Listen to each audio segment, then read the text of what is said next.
Welcome to the Jerry Pal Podcast. This is Eric Wadera. This is Alex Smith. And Alex, who is in the office with us today? We have a special guest today. We have Dr. Steve Pantilat, who is the head of palliative care at UCSF, professor of medicine, endowed chair. He has a new book out called Life After the Diagnosis. This is a terrific book. Eric and I read it recently. We're excited to talk to him about it. Welcome to the Jerry Pal Podcast. Thanks a lot. Really a pleasure to be here. But before we go into the book, we always ask our guests, is there a song that you want Alex to sing? Running on Empty, Jackson Browne. Jackson Browne, you're going to join. Indeed. We are excited about this. One more round, and here we go. Looking out at the road, rushing under my wheels. Looking back at the years gone by like so many summer fields. 65, I was 17 and running up 101. I don't know where I'm running now, I'm just running on. Running on empty, running blind, running on, running into the sun, but I'm running behind.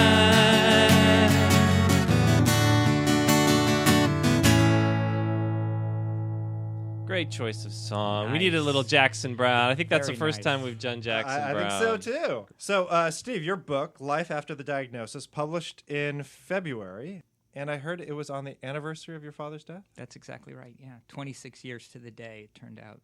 So, well, what prompted you to write a book? That seems like a big undertaking.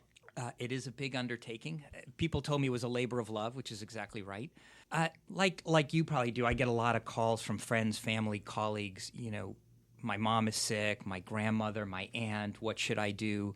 And these are people who are smart. You know, they have access to Google, they have access to books and journals and so on. And yet I realize they don't know what to do. Mm-hmm.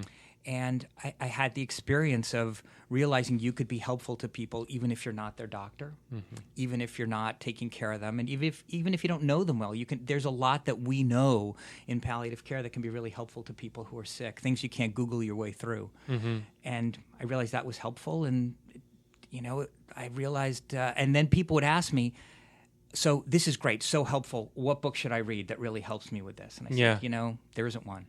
Yeah. So people said, you should buy it. You should write it. You should write it. So yeah. I said, all right. So what was the process like writing this book? I wrote the outline of it about 10 years ago. This idea of like what should be in a book to help guide people with serious illness. But then it sat around for about 6 years or so. And then writing it was really developing an outline. I did a lot of dictation and then transcription. And I worked with an editor all the way through where I would dictate and transcribe and edit, and then we did a back and forth on it. And then I developed a proposal, was about 65 pages, 3 full chapters. Mm-hmm. Then I had to find an agent. That took about 9 months to find an agent. They had great ideas for books they'd like me to write, but I had not the idea this of the book. book I wanted to write, so I had to find the right agent. And then the agent said, okay, now revise your proposal. So I did that. And then he said, okay, I'll get back to you. And that took about 6 months or so to find a publisher. And once it was a publisher, it was like, hurry up and write the book. Then it was like, in 7 months, we want the book done. So then it was really like writing. Luckily, I had a detailed outline for every chapter, and then it was writing, and then there's a bunch of back and forth after that before it's ready to be published. And I remember from your book, there was a part of one of the chapters you talked about if you had a poor prognosis or a life-limiting prognosis, the things that you would and would not do. The thing that stands out for what you wouldn't ever want to do again was floss. So I learned something about you, Steve. But I think on the list was write another book. Is that right? Yeah, it is. Yeah. I would imagine going through this process, I would never want to write a book again. Well, there's, it's funny. My agent said usually within your book, there's the next book is buried within this book, and so I have some ideas about what I'd like to write about. And although it's a difficult process, it's been really rewarding, and I thought I'd like to do it. And I would indeed stop flossing. Absolutely, I hate it. So one of the themes that you address head on up front in the book is the idea that this is a book that palliative care and this book are about living well and not dying well. Can you say more about that? Yeah. What's really occurred to me in writing the book, but also in caring for patients, is that our goal as a field is really to help people live well. And there's a lot of discussion about a good death, and certainly we want people to be peaceful and comfortable and dignified at the very end of life. But that fundamentally, I see our job is to help people live well. And the challenge is, how do we live well? It's really hard to make these decisions about chemotherapy, about whether you want to be in a clinical trial. Do you want an LVAD? Do you want more procedures? Do you want to be in the hospital? Do you want a feeding tube? Do you want to start dialysis? These are very difficult decisions about how we live well and what's important to us. And that's where we really help people, is to think about how they live their lives well. Hopefully that will lead to an end-of-life experience that is, in fact, more peaceful and comfortable. But that's not our goal fundamentally. There's a tension, I think, within the field of palliative care and even a larger community that includes, folks who are interested in end-of-life care, who are interested in people living with serious illness, around this specific issue. Should the focus be on the death aspect, the dying well, the let's celebrate death, let's acknowledge it, let's redesign it, make it a natural part of our existence. And then there are other folks who say, as you do in the book, you know what? It's natural. It's a normal evolutionary urge to fear death, right? That's right. That's right. What I find is the discussion of end of life, to me, is most helpful because it helps us think about how we want to live our life. So the fact that we are mortal makes today urgent. And if contemplating the end and how we want to die helps us live today better, I find that to be really helpful, and to not be afraid of that and to really face it and recognize our mortality. I find that conversation really helpful. The fact of how I want to die, do I want to be on a beach, and what music do I want? My experience is it doesn't turn out that way. Like it's a lot different than that, and it doesn't pan out that way. And the focus being on the very end doesn't actually help you decide whether you want to start dialysis or not. But that's the issue you have to deal with. I've also been impressed that the people who most want to talk about death are healthy, and the people who are sick that I take care of, they want to talk about living well. Yeah. And so, in a book that I wrote for people with serious illness, it's about how do you live well. And I guess the last thing I'll say is that we talk about a good death, but I don't see death as good. I've seen it only as being sad and filled with grief and loss, and nothing we do seems to make it good. And the tragedy, I recently took care of a 42-year-old woman with an 8-year-old child in the hospital. She died in the hospital, So people would say, oh, that's a bad death. But what was bad is that she died. And if she had died at home, it wouldn't change the tragedy and the sadness and the grief and loss associated with her death. She was comfortable. Her family was with her. It was sad. And I don't see that being in the ICU would have made it a lot more tragic, or that being home would have made it a lot less tragic. It was a really sad, grief-filled experience for everyone. And it's important to just acknowledge that piece of it. And I also don't think we're going to make death good enough that people sign up for it. Yeah, this builds into another a major theme that you write about, which is the role of hope, and that hope changes. If we're not hoping for a good death, what are we hoping for? Yeah. Could you say more about that? Yeah, there's this idea that somehow if we talk about what's really happening, like how serious your prognosis is, or the fact that you have, in fact, a life-limiting illness, that somehow that's going to take away hope. And so let's not talk about it. We need to leave people with hope. But I worry that what that leaves people with is false hope, and that fundamentally false hope is no hope. And if we talk about hope, we can really promote it, and we can encourage it, and to recognize that people have hope, even when we take care of people who are days away from the end of life, who are actively dying. They still have hope for things that are meaningful to them. And by talking about it, we can really encourage people to have hope and to build on, and to recognize, yeah, there's hope for cure, sure. But there's hope for a lot of other things that can coexist within the hope for cure or alongside that hope, and we can encourage that. One of the stories that stood out to me was also in the false hope section of your book. it was Sergei. It was Yeah. 80-year-old man who fought in Stalingrad. Is that right? That's right. That's right. And his wife had dementia. Right.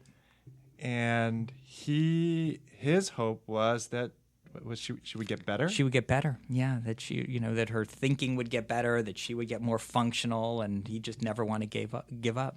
What's our role as clinicians when we're faced with this? Do we call it false hope? That, I would say, is false hope. We know that dementia does not reverse. But what really impressed me with Sergei's story is, when he explained being at Stalingrad and all these people who died, and he ate frozen potato peels, and he never gave up, and he had hope, and that's why he survived.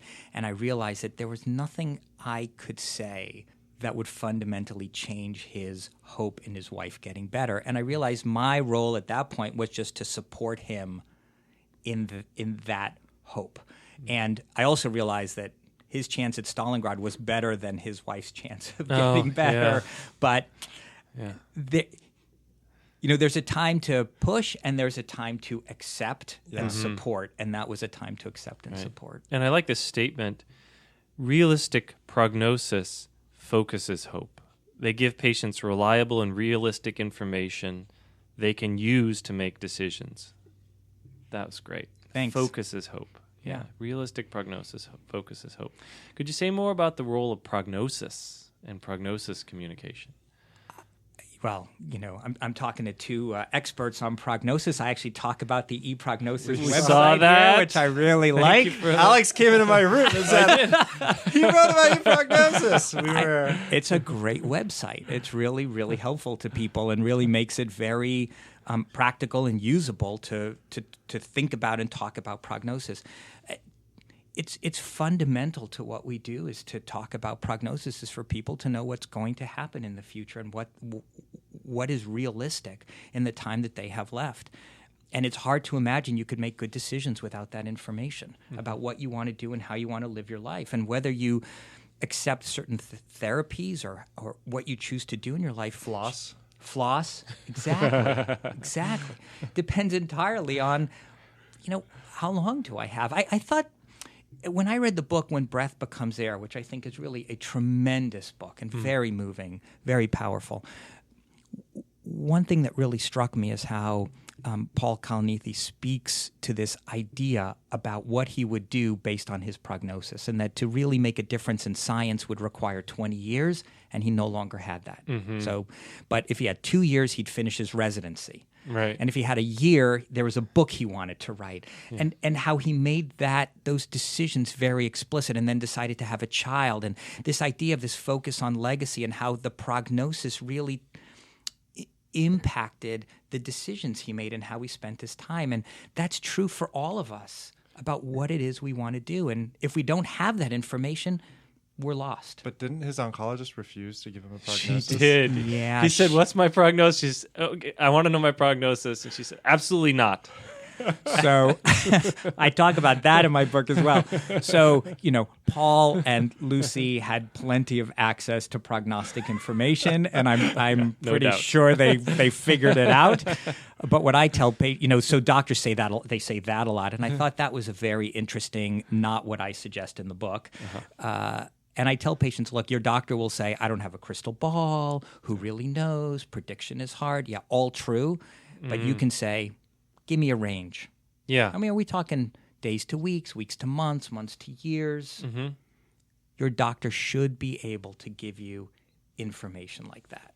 Yeah, I'm always fascinated. There's so much uncertainty in medicine. Everything that we do, there is uncertainty, from the diagnosis to treatment plans. Yep. Nobody says, we don't have a crystal ball whether or not this Zosin's going to work for your pneumonia. Right. Or whether you have pneumonia at all, right?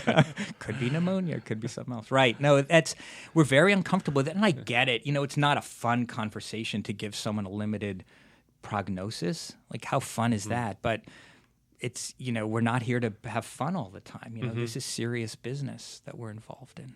Yeah. Yeah. Another major theme that comes out in your book is this balance between quality of life and quantity of life. Yeah. Could you talk a bit more about that? In some ways, this is maybe the most important point, is that, the focus and the goal is really to have good quality of life and to have the best possible quality of life. And what I tell people at the bedside is, my goal is to help you live as well as possible for as long as possible. That's my goal. And people, their eyes light up. That sounds good to me.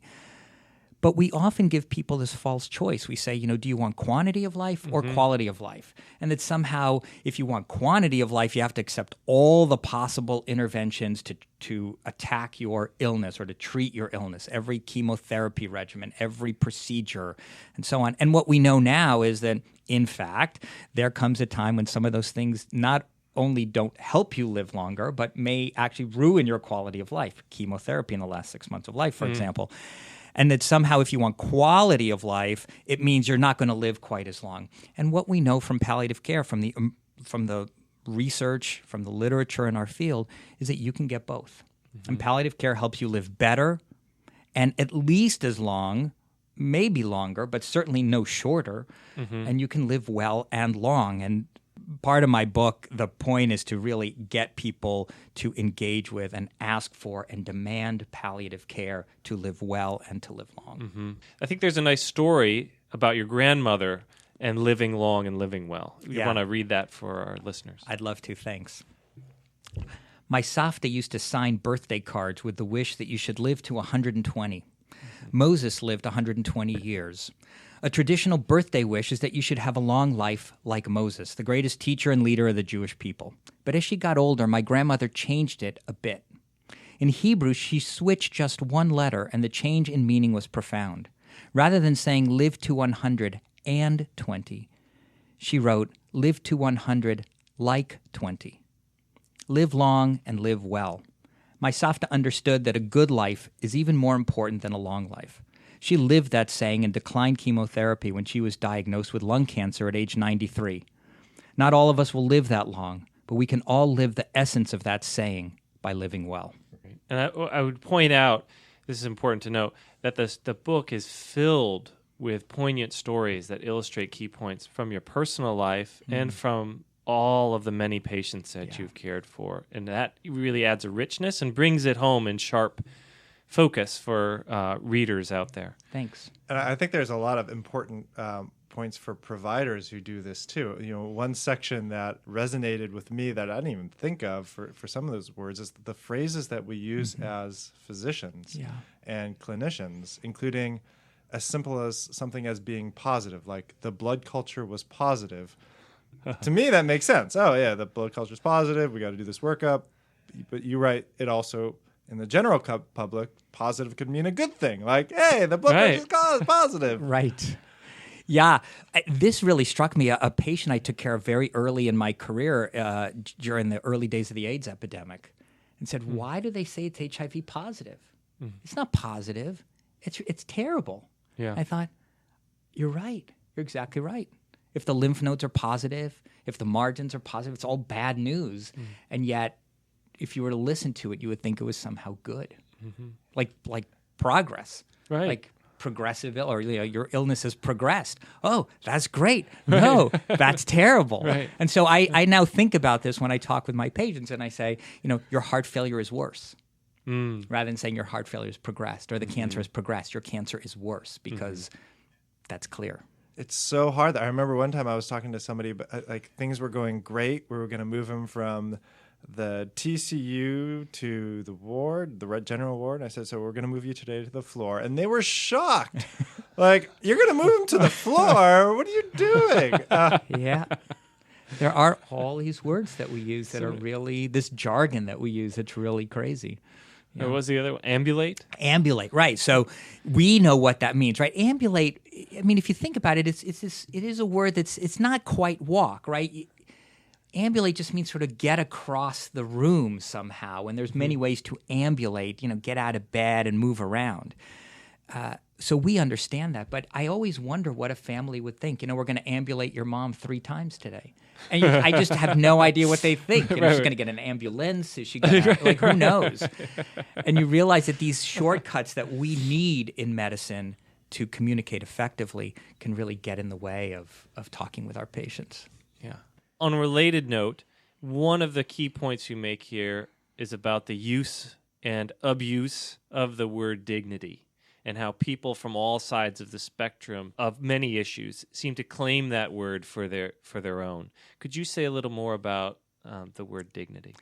Dignity is one of those very loaded words that's, in fact, very personal, what you think of as your personal sense of dignity.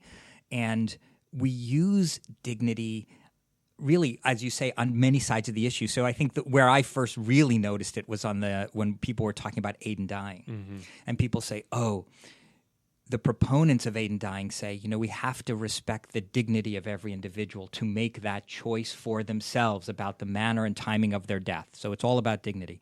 But people who are against it say this violates our sense of human dignity for people to end their lives no matter what. And we should take care of them because human beings have this innate sense of dignity that would be violated by ending their life sooner. And so you see how it goes both ways. And I've heard people in the ICU talking with families say, we really want to respect your loved one's dignity. Well, what they mean is we want to withdraw life-sustaining intervention because we think that what we're doing now is somehow violating their dignity. Mm-hmm. And the family says, well, we want to protect their dignity by keeping them alive. Yeah. And so we often use this word as a code for certain things, like respect your dignity by withdrawing interventions. And what we should, if we're going to use that word, we really need to embed it in what the patient and family think of as dignity and their interpretation of dignity, and try to support that idea, not our own. Mm-hmm. So, Steve, another major point in the book that you emphasize is a strong recommendation that for people who are living with serious illness, that they forgo CPR in the event if they have a cardiac arrest and are dead. And in fact, I like these words that you use. If despite CPR you die, your final moments will have been spent at the center of a tornado. And while a team works on your body, your family will be watching the horror or be banished from the room. In either case, they won't be with you at your side, holding your hand. And I thought that was a very strong recommendation and an important recommendation that you make here. I wonder if you could say more about that. I think there's a way in which people with serious illness think, why not? Like, why not just try it? And the evidence really suggests that when your illness is very advanced to the point that you die of it, CPR isn't really going to help you. It's not going to help you at all. And you're going to end up sicker. I think there's a way that people think it's like reset the computer. Yeah. Like, oh, it's not working. Let me just reset it. Now it works better than before. But we all know that even if you survive CPR, you're going to be worse off than you were. And there are implications, maybe not for you. I think this idea that somehow it's suffering for the patient, I think, is not right. Mm-hmm. We do CPR generally on people who have died. And so I don't see that there's a lot of added suffering to the person who's died, but there is this impact on their loved ones who might be at the bedside. And we have to remember what their experience is as well. And CPR it can be violent in its way. The chest compressions and the shocks and so on can be very violent and very distressing. And it's, why would that be the memory that you want to leave behind? Mm-hmm. And yet we have to recognize that people may see it in the context of lots of other care, and that somehow being DNR and sort of saying I don't want CPR may be saying a lot more than that. And we have to be careful to remember that all we're saying is when you die, when your heart stops and you stop breathing, we will not try to revive you because it won't work. We'll let you die peacefully. But that has no bearing on all the other care that we will continue to provide. And we have to emphasize what will continue in the meantime and all the care we will provide to make sure people are comfortable and well cared for, so that we don't see this decision about CPR at the very end as somehow implicating something more than it is. It reminds me of another part of your book where you said something very poignant. Treatments, including surgery, chemotherapy, dialysis, LVADs, and others, are not imbued with moral character. Can you tell me a little bit about what that means?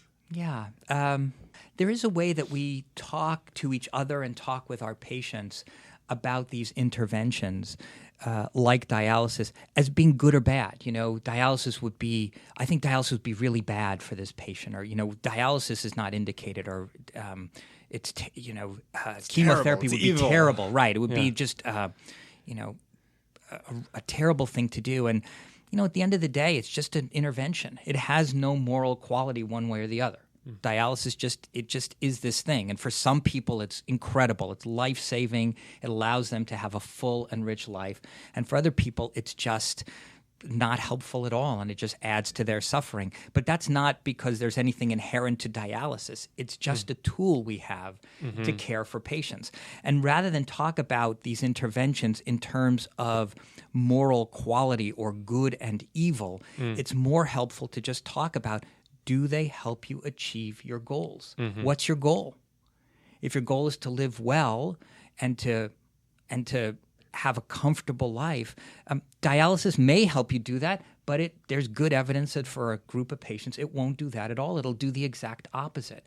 And so it's not, and we sometimes use this language to try and convince people one way or the other, but it's much better to have a conversation that's based on your goals and values and what you hope to achieve, and then see how these treatments will help you achieve that goal or not, rather than somehow imbue the treatment itself with some moral character. It's like, oh, you'd want to avoid this evil thing. Well, dialysis is not evil. It just is.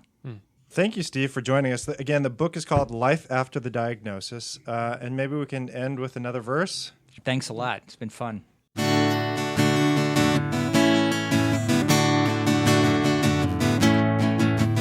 Gotta do what you can just to keep your love alive. Try not to confuse it with what you do to survive. In 69 I was 21 and called the road my own. I don't know when that road turned off to the one I'm on. Running on empty, running on, running blind, running on, running into the sun, but I'm running behind.